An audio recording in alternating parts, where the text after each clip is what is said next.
탈출구가 없는 폭풍 속에 갇힌 것 같은 느낌을 받은 적이 있나요? 인생은 우리를 너무나 많은 도전과 의심, 두려움 속에 몰아넣기 때문에 평화는 머나먼 꿈처럼 느껴집니다. 하지만 그 무엇도 누구도 흔들 수 없는 진정한 평화가 바로 지금 당신의 손에 닿을 수 있다고 말한다면 어떨까요? 모든 이해를 뛰어넘는 이 평화는 환상이나 공허한 약속이 아닙니다. 그것은 하느님께서 여러분 마음에 두기를 원하시는 선물입니다. 주변의 모든 것이 혼란에 빠질 때에도 여러분의 내면을 변화시킬 수 있는 진정한 평화입니다. 이 영상에서 저는 이 지속적인 평화, 오직 하나님만이 주실 수 있는 평화를 찾고 살아가는 방법을 보여드리고 싶습니다. 그러니 끝까지 나와 함께 있어 당신이 직면한 상황에 관계없이 이 흔들리지 않는 평온에 접근하는 방법을 알아내십시오. 우리는 끊임없는 압박과 불확실성으로 점철된 시대에 살고 있습니다. 가족 문제, 직장에서의 어려움, 재정적 어려움, 심지어 개인적인 위기까지 사방에서 발생하여 우리에게 깊은 영향을 미치는 불안한 환경을 조성합니다. 이러한 점을 감안할 때 많은 사람들은 레크리에이션 활동, 오락, 치료, 조언, 심지어 휴식 및 명상 수련 등 다양한 소스를 통해 이러한 긴장의 무게를 완화하려고 합니다. 이러한 대안 중 일부는 어느 정도 완화를 제공할 수 있지만 일시적인 해결책인 경우가 많습니다. 잠시 동안 부정적인 생각을 피하는 데 도움이 되지만 필연적으로 공허함과 불안이 다시 돌아옵니다. 우리가 아무리 노력하더라도 실질적이고 지속적인 평화는 우리의 손이 닿지 않는 곳에 있는 것 같습니다. 하지만 이 진정한 평화가 실제로 존재한다면 어떨까요? 그것이 외부 상황이나 우리 자신의 노력의 성공에 달려있는 것이 아니라면 어떨까요? 이 모든 것을 초월하는 평화가 있습니다. 하느님에게서 오는 평화는 독특하고 완전한 방법으로 우리 마음을 가득 채웁니다. 세상이 제공할 수 있는 그 어떤 것과도 달리 이 평화는 우리 인간의 이해를 초월하며 일시적인 해결책을 초월합니다. 그것은 우리가 직면하는 상황에 달려있는 것이 아니라 오히려 우리 삶 속에 하나님의 임재에 달려있습니다. 성경에서 우리는 이 평안을 직접적으로 말하는 강력한 약속을 발견합니다. 빌립보서 4장 7절 4장 7절은 모든 지각에 뛰어난 하나님의 평강이 그리스도 예수 안에서 너희 마음과 생각을 지키시리라고 말합니다. 이 구절은 하나님의 평화가 인간의 논리를 초월하는 것임을 우리에게 확신시켜 줍니다. 주변의 모든 것이 무너지는 것처럼 보일 때에도 침착하고 자신감을 유지하는 것이 가능합니다. 이 평화는 우리에게 달려있지 않습니다. 그것은 하느님께 항복하고 그분의 약속을 신뢰하는 사람들을 위해 하느님께서 직접 주시는 선물입니다. 오늘 영상에서 저는 여러분이 이 평화의 의미를 탐구하고 그 이상으로 혼란 속에서 평화를 받는 방법을 발견하도록 초대하고 싶습니다. 우리의 걱정을 하나님께 맡기고 그분만이 주실 수 있는 평안으로 우리를 채우시도록 한다는 것이 실제로 무엇을 의미하는지 묵상해 봅시다. 이 콘텐츠를 통해 우리는 가장 어려운 순간에도 하나님의 평화가 어떻게 여러분의 삶에 접근 가능하고 현실이 될 수 있는지 살펴보겠습니다. 일시적인 해결책을 뛰어넘는 평화, 지속적이고 마음과 마음을 진정시키는 평화를 찾고 계시다면 이 영상은 당신을 위한 것입니다. 그러므로 나는 여러분이 나와 함께 머무르고 하느님 말씀에서 나오는 메시지에 마음을 열고 삶의 도전에 직면하는 새로운 방식을 향해 한 걸음 내딛기를 초대합니다. 오늘은 우리 주변의 모든 것이 혼란스러워 보일 때에도 오직 하나님만이 우리에게 주실 수 있는 평화를 경험하는 방법을 찾아봅시다. 우리 모두에게 공통된 진리를 인식하는 것부터 시작합시다. 삶은 압박감과 도전으로 가득 차 있습니다. 모든 것이 동시에 무너지는 것 같은 상황에 직면해 본 적이 없는 사람을 찾는 것은 어렵습니다. 예를 들어, 재정적 불확실성은 스트레스의 빈번한 원인입니다. 많은 사람들이 직장을 잃을 수도 있고, 청구서를 지불할 수도 없으며 가족을 부양할 수 없을 수도 있다는 두려움 속에 살고 있습니다. 이러한 유형의 끊임없는 걱정은 보이지 않는 폭풍과 같아서 미래에 대한 불안, 괴로움, 두려움을 불러일으킵니다. 많은 사람들이 직면하는 또 다른 문제는 건강과 관련이 있습니다. 자신의 질병이든 사랑하는 사람의 질병이든 예상치 못한 질병은 우리의 삶을 송두리째 뒤흔들 수 있습니다. 무력감, 신체적, 정서적 고통, 건강 상태가 일상생활에 미칠 수 있는 영향은 감당하기 어려운 현실입니다. 심각한 질병 진단을 받은 사람을 상상해 보십시오. 이 진단의 영향은 신체와 정신 모두에 영향을 미칩니다. 마음은 조여지고 평화는 사라지며 미래는 불확실해 보입니다. 이 순간은 우리가 얼마나 연약하고 혼란에 빠지기 쉬운지 상기시켜 줍니다. 관계도 긴장의 원인이 될 수 있습니다. 우리는 사랑하는 사람들과 함께 어려움을 얼마나 자주 경험합니까? 배우자와의 불화, 가족 갈등, 깨어진 우정 등 이러한 상황은 우리 마음에 직접적으로 영향을 미치는 고통을 야기합니다. 관계에서 위기에 직면하면 우리는 기반을 잃고 있는 것처럼 느낍니다. 우리의 지지자가 되어야 할 사람들이 고통의 근원이 되고 그 결과는 고립감과 슬픔입니다. 이러한 상황은 우리가 직면하는 일상적인 압력 중 일부일 뿐이지만 우리 주변의 혼란스러운 현실을 보여줍니다. 예수님은 고난이 이 생의 일부라고 경고하셨습니다. 요한 1633년에서 그분은 우리에게 이렇게 말씀하셨습니다. 세상에서는 너희가 환난을 당하나 담대하라. 나는 세상을 이겼습니다. 이 말씀을 통해 예수님은 어려움이 있음을 부인하지 않으셨습니다. 오히려 그분은 그것이 불가피한 현실임을 인식하셨습니다. 그분은 혼돈이 인간 여정의 일부라는 것을 아셨지만 그분이 세상을 이기셨기 때문에 우리가 용기를 가질 수 있음을 상기시켜 주셨습니다. 이 성경 구절은 예수님이 혼란 속에서도 우리를 버리지 않으신다는 것을 보여주기 때문에 강력합니다. 그분은 문제없는 삶을 약속하시지는 않지만 우리에게 문제에 직면할 수 있는 희망을 주십니다. 도전과 유혹과 고난에도 직면하신 예수님께서는 우리의 고통을 이해하시고 우리의 투쟁에 공감하십니다. 주님은 이 모든 것을 극복하셨고 우리에게도 극복할 수 있는 길을 제시해 주셨습니다. 혼돈은 우리 모두가 다뤄야 할 문제이지만 그렇다고 해서 우리가 혼자이거나 희망이 없다는 뜻은 아닙니다. 하나님은 우리의 두려움을 아시고 우리의 불안을 이해하시며 우리에게 앞으로 나아갈 힘을 주십니다. 이러한 위기의 순간을 성장의 기회로 전환할 수 있는 기회를 제공합니다. 우리의 염려를 그분께 맡기고 그분의 인도에 의지할 때 우리는 새로운 관점에서 혼란을 보기 시작합니다. 어려움은 더 이상 극복할 수 없는 위협이 아니며 우리를 강화하고 믿음을 키우며 우리를 하나님께 더 가까이 데려갈 수 있는 경험이 됩니다. 혼돈을 극복한다는 것은 문제가 사라진다는 뜻이 아니라 오히려 새로운 태도로 문제에 직면할 수 있다는 뜻이다. 우리는 폭풍 속에서도 혼자가 아니라는 사실을 기억함으로써 평안을 찾을 수 있습니다. 하느님의 현존은 우리에게 상황이 불가능해 보일 때에도 포기하지 않는 데 필요한 용기를 줍니다. 혼돈은 인간 여정의 일부이지만 도움 없이 직면할 필요는 없습니다. 하나님은 우리를 지탱하고 강하게 하는 평안, 상황을 초월하는 평안, 우리가 그분을 신뢰함으로써 받을 수 있는 평안을 주십니다. 사도 바울이 역경에 직면하면서도 내게 능력 주시는 자 안에서 내가 모든 것을 할 수 있느니라. 빌립보서 4:13라고 선언한 것처럼 우리도 우리의 힘이 주께로부터 나오는 줄을 알기에 환난을 견디고 이겨낼 수 있습니다. 오늘 저는 여러분이 이것을 기억하길 바랍니다. 혼란은 피할 수 없지만 혼자서 직면할 필요는 없습니다. 하나님은 당신과 함께 계시며 어떤 폭풍 후에도 맞서는 데 필요한 평화와 힘, 지혜를 주실 준비가 되어 계십니다. D-Part 2. 참된 평화를 이해하려면 그것이 하나님께서 주시는 선물이라는 것을 이해해야 합니다. 세상이 주는 평화는 우리 주변의 상황에 좌우되는 경우가 많지만 하나님께서 주시는 평화는 외부에서 일어나는 일에 좌우되지 않습니다. 이 평화는 지속적이고 견고하며 좋든 힘들든 삶의 모든 단계에서 우리와 함께합니다. 하나님께서 우리에게 주시는 평화는 폭풍 후에도 흔들리지 않는 내적 평안입니다. 문제가 발생하면 사라지는 것이 아니라 더욱 존재하게 됩니다. 이 평화는 모든 위로와 안전의 근원이신 예수님 안에 확고히 뿌리를 두고 있습니다. 그분은 추종자들에게 그분을 신뢰함으로써 우리가 세상이 이해할 수도 없고 우리에게서 빼앗을 수도 없는 평안을 찾을 수 있다고 약속하셨습니다. 요한 1427년에서 예수께서는 이렇게 말씀하십니다. 내가 너희에게 평화를 끼치노라. 나는 당신에게 나의 평화를 제공합니다. 나는 세상이 주는 대로 주지 않는다. 너희는 마음에 근심하지도 말고 두려워하지도 말라. 이것은 상황이 아니라 하나님이 뒷받침해 주시기 때문에 어려움 속에서도 우리가 심오한 평온함을 경험할 수 있다는 강력한 약속입니다. 성경은 극도로 어려운 상황 속에서도 이러한 신성한 평화를 경험한 사람들의 예를 제시합니다.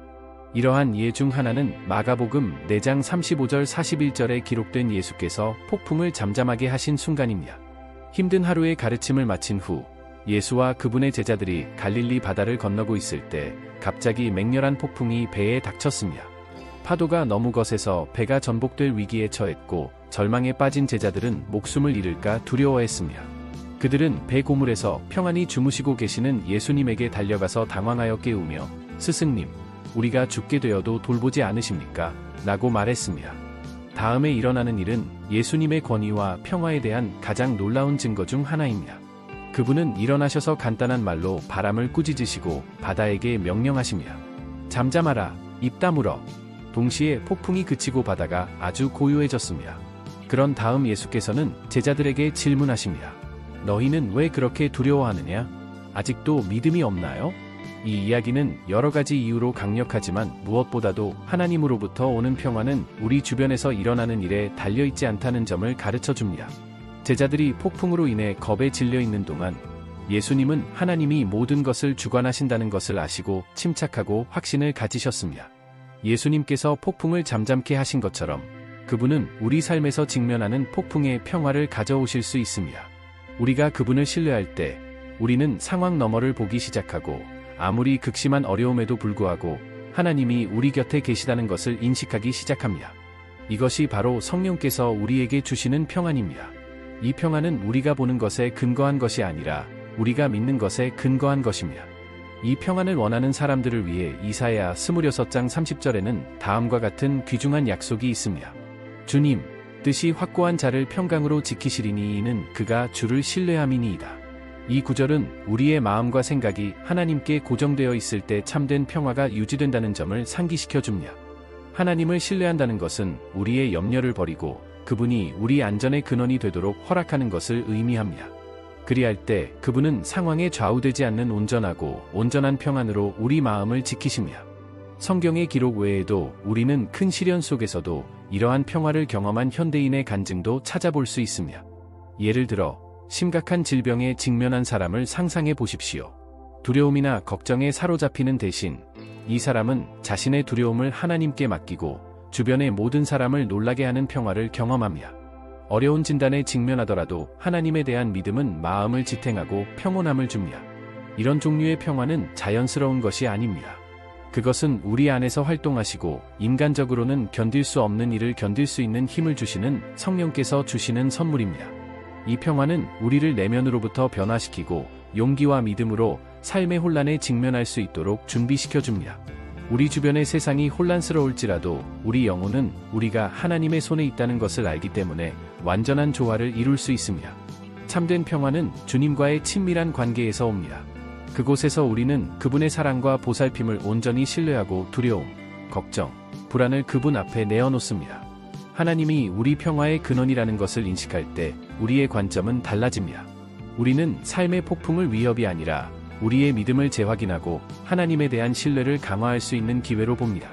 그분은 상황에 관계없이 항상 우리 곁에 계시며 우리를 진정시키고 인도하실 준비가 되어 계십니다.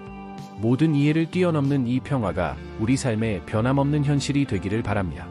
하나님과 연결되고 그분의 말씀에 기초를 둠으로써 우리는 그분이 우리를 지켜주시고 지지하신다는 확신을 가지고 어떤 어려움에도 맞설 수 있습니다. 하나님의 평화를 받고 유지하기 위한 첫 번째 단계는 그분을 진정으로 항복하고 신뢰하는 것입니다. 우리는 종종 하나님께서 우리에게 주시고자 하시는 평안을 가로막는 걱정, 근심, 두려움이라는 무거운 짐을 지고 있습니다. 이러한 우려에는 재정 문제, 관계, 건강 문제 등이 포함될 수 있습니다.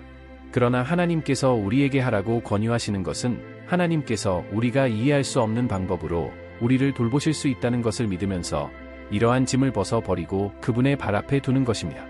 베드로전서 5장 7절 7절에서 우리는 이 항복의 지침이 되는 교훈을 발견합니다. 여러분의 염려를 모두 그분께 맡기십시오.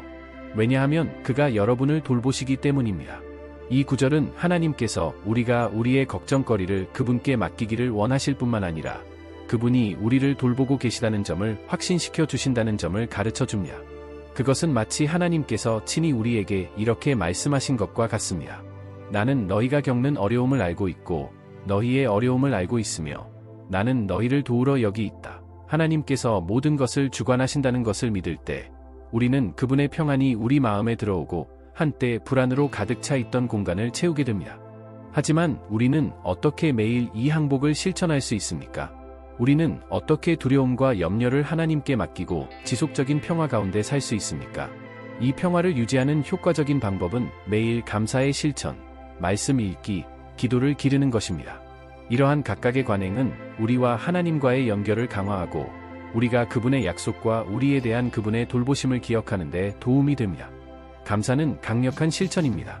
감사할 때 우리는 이미 받은 축복과 하나님께서 매일 우리 삶에 주시는 은사에 집중하기로 선택합니다. 어려울 때에도 늘 감사할 일이 있습니다.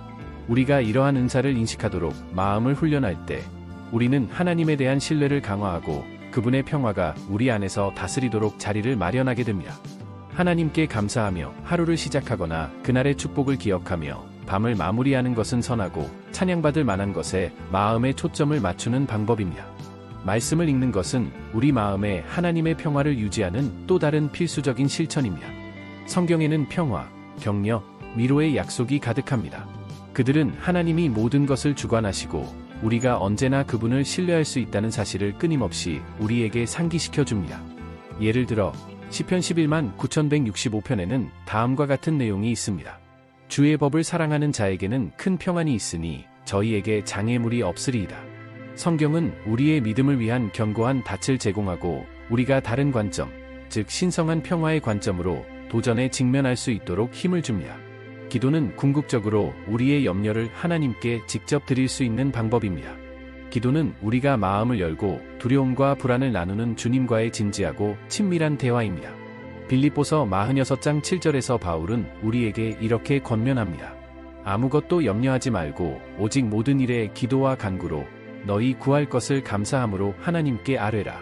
그리하면 모든 지각에 뛰어난 하나님의 평강이 그리스도 예수 안에서 너희 마음과 생각을 지키시리라.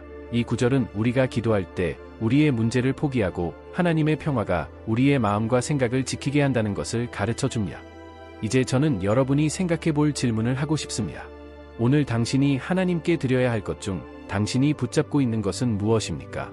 종종 우리는 자신도 모르게 걱정과 불안에 매달리며 그 문제가 우리 자신의 힘으로 해결될 수 있다고 믿습니다.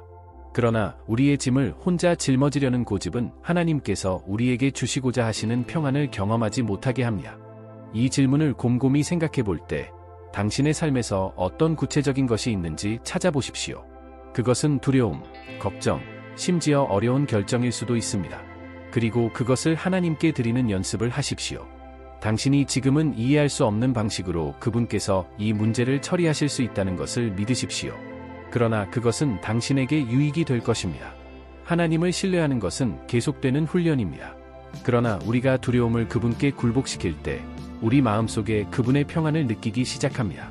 이는 끈기와 믿음이 필요한 실천이지만 어려움에 직면하는 방식을 변화시킵니다. 우리가 하나님께 통제권을 맡길 때 우리는 두려움의 긴장 속에서 사는 것을 멈추고 그분의 평화의 평온함 속에서 걷기 시작합니다.